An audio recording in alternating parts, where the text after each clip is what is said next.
बिस्मिल्लाहिर्रहमानिर्रहीम। अस्सलाम वालेकुम डियर स्टूडेंट्स। 10th क्लास की केमिस्ट्री का चैप्टर हम पढ़ रहे हैं और स्मेल्टिंग के बारे में आज हम पढ़ेंगे। स्मेल्टिंग जो है इसके बारे में हम पढ़ेंगे। इससे पहले हमने रोस्टिंग के बारे में पढ़ा था, तो ये बहुत ही इंटरेस्टिंग था, बहुत समझ में आने वाला था। तो अब हम पढ़ेंगे स्मेल्टिंग क्या होता है। तो स्मेल्टिंग जो होता है ये रोस्टेड जो और है, रोस्टेड और को सैंड फ्लक्स और कोक के साथ हवा की मौजूदगी में ब्लास्ट फर्नेस में मज़ीद गर्म करना स्मेल्टिंग कहलाता है। यह हमने पढ़ा था रोस्टिंग। तो रोस्टेड और जो होती है, रोस्टेड और उसको हमने क्या करना है, सैंड फ्लक्स, सैंड जो रेत होती है उसको सैंड बोलते हैं। यानी जो रेत होती है, जो हम रेत देखते हैं जो पहाड़ों, जो नहरों से निकाली जाती है, दरियाओं से निकाली जाती है, वो रेत, उसको क्या कहते हैं, सैंड बोलते हैं। सैंड ये टीलों पर भी मौजूद होती है।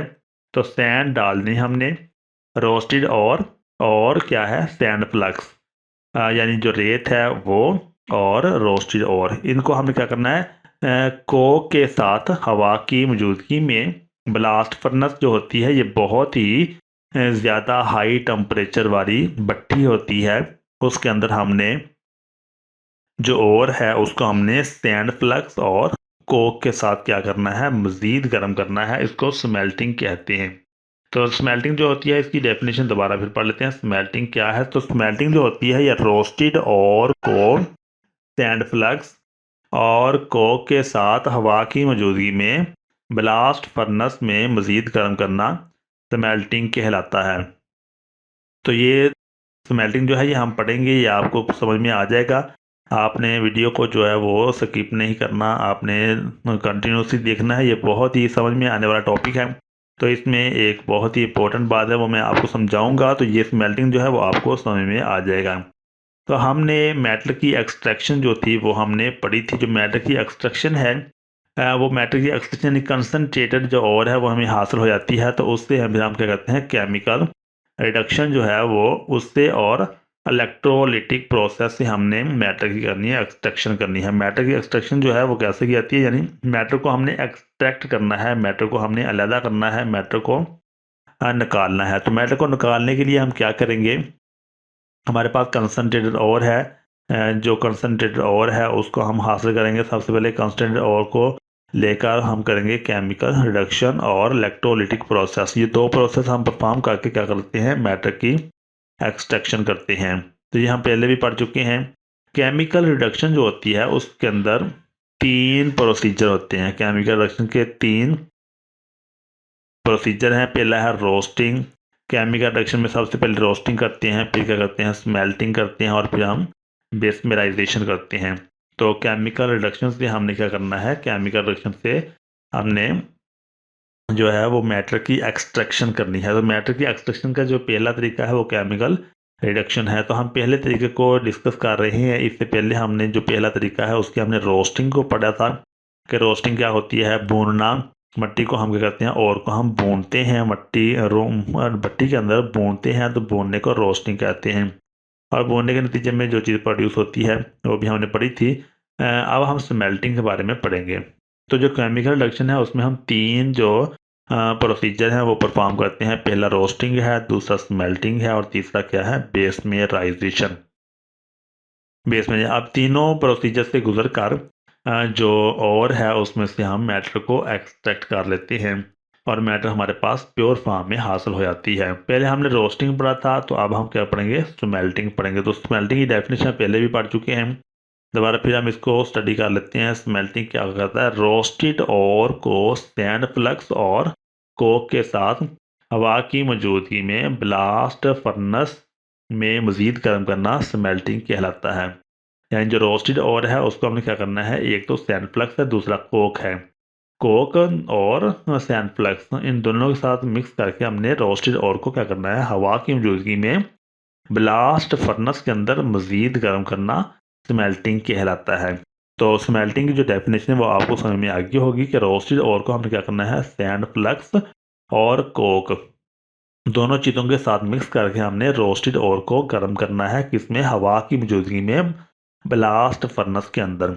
तो ब्लास्ट फर्नेस के अंदर जब हम मज़ीद गर्म करेंगे तो इस समझ को हम क्या करेंगे, स्मेल्टिंग हो रही है, स्मेल्टिंग कहलाता है।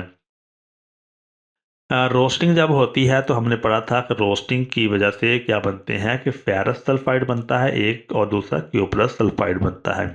रोस्टिंग में हमने क्या किया था, रोस्टिंग में जब हमने ओर को रोस्ट किया तो उससे क्या बना, एक फेरस सल्फाइड बना, दूसरा क्या बना था, क्यूप्रस सल्फाइड।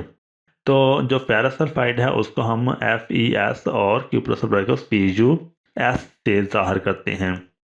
तो हमने चूँकि कॉपर की एक्सट्रैक्शन कर रहे हैं तो हमें हमारा जो फोकस है वो कॉपर के ऊपर है कि कॉपर सल्फाइड और जो फेरस सल्फाइड है, फेरस को हमने कम करना है, फेरस की मकदार को हमने क्या करना है, इसको हमने कम करते जाना है। हमारी जो यही प्रेफरेंस होगी कि जो फेरस है और जो सल्फाइड हैं ये फेरस जो है इसको हमने कम करना है, फेरस की मौजूदगी को यानी आयरन को हमने कम करना है और कॉपर को हमने एक्सट्रैक्ट करना है। कॉपर की जो मकदार है वो हमने और के अंदर बढ़ानी है। तो रोस्टिंग में क्या हुआ था कि फेरस सल्फाइड और क्यूप्रस सल्फाइड जो है वो हमें हासिल हो जाते हैं। अब इसको हम क्यूप्रस सल्फाइड और फेरस सल्फाइड को हम भट्टी में डालते हैं, जिसको ब्लास्ट फर्नेस कहते हैं। ये ब्लास्ट फर्नेस है, इसके अंदर हम क्यूप्रस सल्फाइड और फेरस सल्फाइड को यहाँ पर डाल देते हैं और इसको भट्टी को बहुत ज़्यादा टेम्परेचर पर गर्म करते हैं, हॉट करते हैं। तो हॉट करने से क्या होता है कि जो मेटे है वो नीचे बैठ जाते हैं, मेटे नीचे बैठ जाते हैं और जो स्लैग है ये ऊपर वाले स्लैग से हम अलहदा कर लेते हैं। स्लैग हल्की होती है, यहाँ से इसको हम अलहदा कर लेते हैं। हल्की स्लैग ऊपर तैरती है और उसको हम अलहदा कर लेते हैं। तो चलिए हम स्टार्ट करते हैं। कॉपर की जो स्मेल्टिंग है उसमें हम किस तरह से स्मेल्टिंग का जो प्रोसीजर है वो हम स्टार्ट करेंगे। तो स्मेल्टिंग का जो अमल है, स्मेल्टिंग की डेफिनेशन पहले हम पढ़ चुके थे, अब हम स्मेल्टिंग का जो अमल है वो हम समझते हैं। स्मेल्टिंग का अमल क्या होता है, जलने के दौरान बहुत ज़्यादा क्या होती है, हीट खारिज होती है। तो इसलिए इस प्रोसेस के लिए कोक की बहुत थोड़ी मकदार दरकार होती है। यानी जब स्मेल्टिंग में करते हैं हम और को जलाते हैं बहुत ज़्यादा टेम्परेचर पर, तो क्या होता है कि हीट खारिज होती है। अब हीट जो खारिज होती है तो इसलिए इस प्रोसेस के अंदर हम क्या इस्तेमाल करते हैं, कोक को इस्तेमाल करते हैं। कोक की थोड़ी मकदार जो है वो इस मकसद के लिए दरकार होती है कि जो हीट खारिज होती है उसको जज़ब किया जाए। तो जलने के दौरान बहुत ज़्यादा हीट खारिज होती है, इसलिए इस प्रोसेस के लिए कोक की बहुत थोड़ी मकदार दरकार होती है। तो प्रोसेस के दौरान फेरस सल्फाइड पहले ऑक्सीडाइज होकर फेरस ऑक्साइड बनाता है। फेरस सल्फाइड क्या करता है, फेरस सल्फाइड और क्यूप्रस सल्फाइड हमारे पास मौजूद है। तो फेरस सल्फाइड जो है वो पहले ऑक्सीडाइज होता है, ऑक्सीडाइज होकर क्या बनता है, फेरस ऑक्साइड बन जाता है। यानी फेरस जो है वो ये फेरस ऑक्साइड बन जाता है। अब जो फेरस ऑक्साइड है वो क्या करेगा, सैंड के साथ रिएक्ट करके आयरन सिलिकेट का स्लैग बना देता है। तो प्रोसेस में होता क्या है, प्रोसेस के अंदर इस जो स्मेल्टिंग का प्रोसेस है उसमें ये देखें फेरस सल्फाइड जो है वो पहले सबसे ऑक्सीडाइज होता है, फेरस ऑक्साइड बन जाता है। और फेरस ऑक्साइड जो है वो फिर क्या करता है, सैंड के साथ यानी सिलिका के साथ SiO2 के साथ SiO2 जो होता है ये सिलिका होता है, सिलिका के साथ SiO3 जो है सिलिका है, तो सिलिका के साथ सैंड के साथ जो है ये रिएक्ट करता है। क्या कौन रिएक्ट करता है, फेरस ऑक्साइड। फेरस ऑक्साइड जो है ये सैंड के साथ रिएक्ट करता है और रिएक्ट करने के नतीजे में क्या बना जाता है, आयरन सिलिकेट। क्या बन जाता है, iron silicate, FeSiO3 iron silicate जो है ये बन जाता है। सबसे पहले फेरस सल्फाइड से फेरस ऑक्साइड बनता है और फेरस ऑक्साइड फिर किससे, आयरन से रिएक्ट करता है, तो रिएक्ट करके बना जाता है आयरन सिलिकेट, FeSiO3 बन जाता है। तो इसको हम स्लैग बोलते हैं। तो स्लैग ये क्या होता है, जो हल्का होने की वजह से ऊपर वाले सुराख से खारिज हो जाता है। तो ये देखें कि हमने सबसे पहले जो है ये फेरस जो है इसे जान छुड़ा ली है। तो फेरस जो है ये कम मकदार इसकी कम हो गई है। अब हमारे पास जो और है उसमें क्या है, फेरस की मकदार कम हो गई है। तो रोस्टिंग हुई थी, रोस्टिंग में हमें दो जो होते कंपाउंड हासिल हुए थे, फेरस सल्फाइड और क्यूप्रस सल्फाइड। अब फेरस सल्फाइड जो थी इसकी ऑक्सीडेशन हो गई। तो फेरस सल्फाइड की ऑक्सीडेशन से क्या हो गया कि आयरन जो सिलिकेट है ये बन गया। फेरस सल्फाइड सबसे पहले ये चेंज किस में हो गया था, FeO ferrous oxide, ferrous FeO2 के अंदर फेरस ऑक्साइड जो है ये FeO2 में चेंज हो गया, फेरस ऑक्साइड बन गया। और फेरस ऑक्साइड फिर क्या बन गया, ये सिलिका से रिएक्ट करके ये आयरन सिलिकेट बन गया। आयरन सिलिकेट को हम क्या कहते हैं, स्लैग बोलते हैं। तो ये देखें जो फेरस है ये किस तरह से ये ऑक्सीडाइज हुआ, फिर ऑक्सीडाइज होने के बाद फिर क्या, ये आयरन सिलिकेट के साथ आयरन के साथ रिएक्ट करके ये बन गया आयरन सिलिकेट। तो आयरन सिलिकेट को हम क्या बोलते हैं, स्लैग। ये बहुत हल्की होती है और इसको ऊपर वाले सुराख से हम अलहदा कर लेते हैं और फेरस से क्या होती है, जान छूट जाती है। फेरस जो है ये रिमूव होना शुरू हो जाता है, पीछे सिर्फ कापर सल्फाइड जो है ये ज़्यादा मकदार में बच जाएगा। अब हमने कापर की एक्सट्रैक्शन करनी है, तो ये जो फार्मूला है वो कुछ इस तरह से बनता है। 2FeS पैरासल्फाइड है, 2FeS पैरासल्फाइड है plus 3O2 is equal to 2FeO ferrous oxide बनना प्लस ये वोलेटाइल ऑक्साइड बन गए 2SO2 वोलेटाइल ऑक्साइड, ये हवा के अंदर उड़ जाएंगे और सल्फर भी ख़त्म हो जाएगी।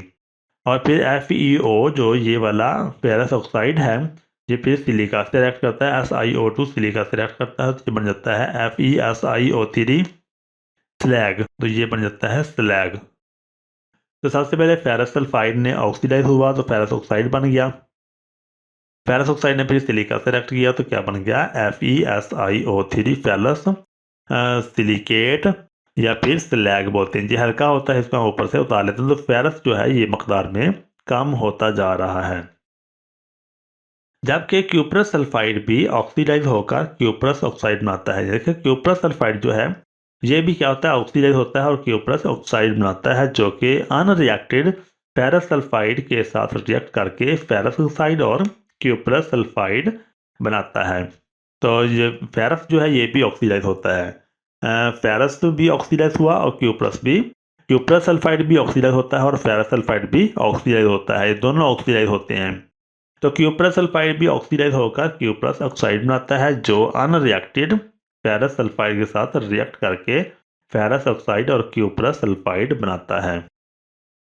तो ये फेरस सल्फाइड जो है ये जो क्यूप्रस सल्फाइड है ये ऑक्सीडाइज होता है और क्या बनता है, क्यूप्रस ऑक्साइड।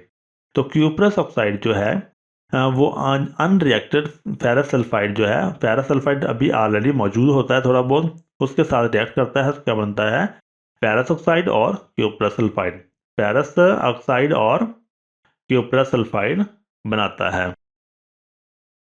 इस तरह क्यूप्रस सल्फाइड और फेरस सल्फाइड का मिक्सचर तैयार हो जाता है। ये पिघला हुआ मिक्सचर मैटे कहलाता है।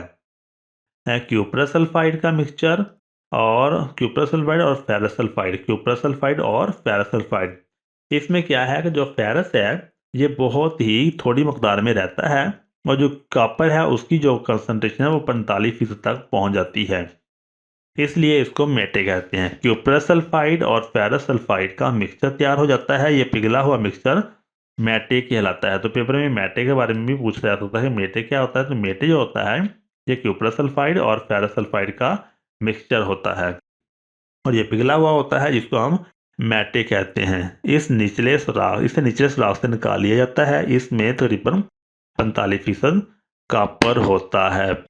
तो इस तरह जो है ये स्मेल्टिंग का जो प्रोसीजर है वो मुकम्मल होता है। तो ये था स्मेल्टिंग का प्रोसीजर। उम्मीद है कि जो हमने पढ़ा है वो आपको समझ में आ गया होगा। अपना बहुत सारा ख्याल रखिएगा। अल्लाह ताला हम सबका हामी नासर हो। अल्लाह हाफिज़।